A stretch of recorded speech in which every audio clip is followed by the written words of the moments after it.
بسم الله الرحمن الرحيم. النهارده هنبتدي المحتوى هنعمل بتاعنا. النهارده هنعمل طريقة عمل الكلاوي، حاجة مع بسيطة بعض. جدا وحاجة كده جميلة، مش هنحط زيت كتير، زي ما هي انتوا هتعتبر زي شايفين لازم تبقى مشوية. الطاسة ونفس سخنة الطريقة جدا. دي بتتعمل بحط كمان كده حاجة مع بسيطة من القلوب، الزيت بتبقى حلوة جدا. غير الكبدة، علشان الكبدة بس بتحتاج امسح زيت بيه كتير. الطاسة ما دي يا تلزقش دوبك اول بس ما كده انزل، نحط ولازم حاجة تكون سخنة بسيطة جدا.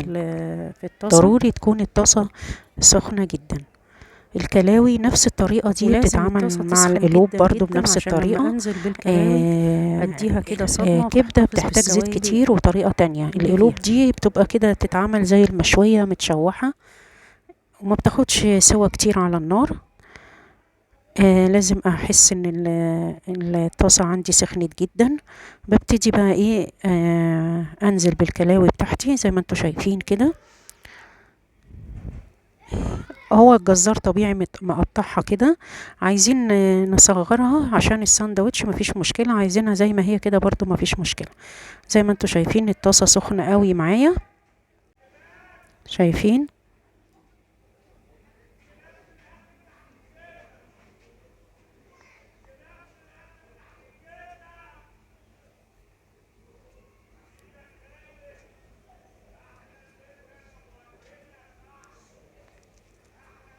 ابتدي اقلب فيها، اول ما تاخد لون ابتدي احط بقية المكونات اللي معايا.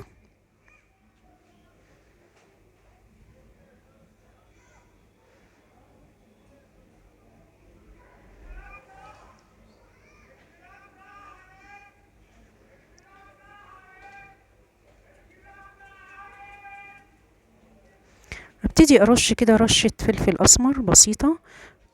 باقي التوابل هحطها مع الخلطة بتاعتي. اول ما الكلاوي تاخد لون هنزل بقى اكون محضرة فلفل رومي، لو في فلفل الوان مفيش مشكلة.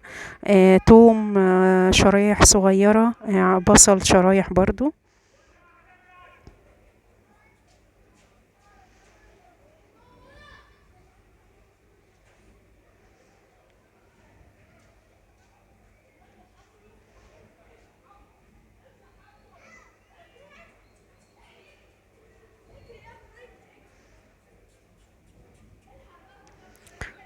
طبعا العيد الكبير الأضحى داخل علينا، كل سنة وانتم طيبين. والأكلات دي بتبقى حلوة جدا، حاجات كده تغيير عن الخضار والطبيخ المعتاد. النواشف ديت كلاوي والكبدة والقلوب والطحال.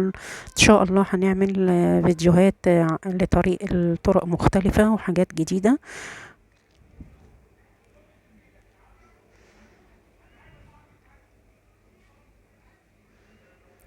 ببتدي هنا بقى اجيب بقى الفلفل والثوم والبصل شرايح، كل ده كده مقطعاه جوليان، وببتدي انزل بيه على خلطة الكلاوي اللي عندي. توم مع البصل مع الفلفل الاخضر الرومي، وفلفل كمان ايه سبايسي. وابتدي اعمل الخلطة دي كلها كده مع بعض.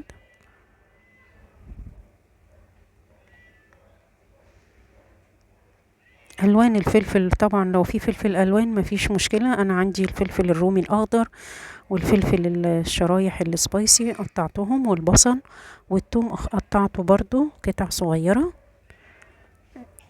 يعني هنا بيتقطع الثوم قطع كده صغيرة، غير الكبدة بيتدق مع الكمون طبعا والملح. هنا بقى ببتدي احط التوابل اللي عندي. توابل لحمة بحطها، عندي توابل اللي هي 7 بهارات حلوة قوي، بيبقى فيها جميع انواع البهارات. عندي كاري حطيت، عندي بهارات اللحمة والسبع بهارات حطيت منها برضو.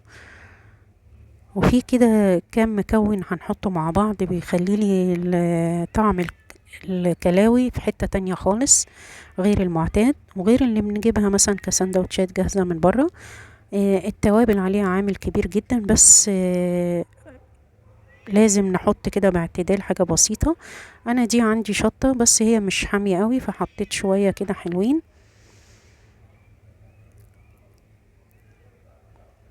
وما نكترش في البهارات كتير عشان ما تغطيش على طعم الأكلة، لأن كتر البهارات بتغطي على الأكلة بتديني طعم مختلف خالص. في كل حاجة لازم يكون فيها اعتدال عشان أتذوق طعم الحاجة اللي أنا بعملها.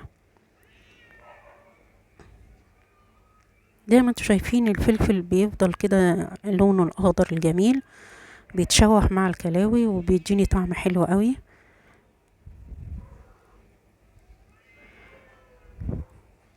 بحط فلفل اسمر طبعا،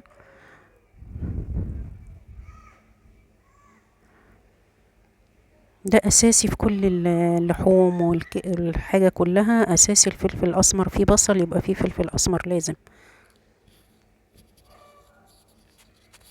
من البهارات الاساسية الفلفل الاسمر معانا في كل معظم اكلاتنا، والكمون طبعا في الحاجات دي بتبقى حلوة معايا. بقى شوية في كركم بحطهم.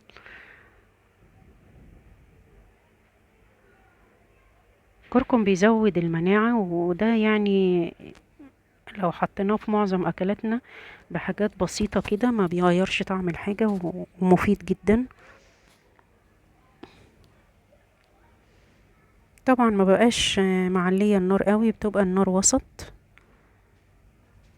بحط بقى عندي صويا، صلصة الصويا بحط منها طبعا، دي جميلة في اللحوم المشوية والمتشوحة، بتديني تيست عالي جدا. بحط كده شوية منها، بجد بجد عملت لي طعم للكلاوي رهيب وجميل وحلو قوي قوي.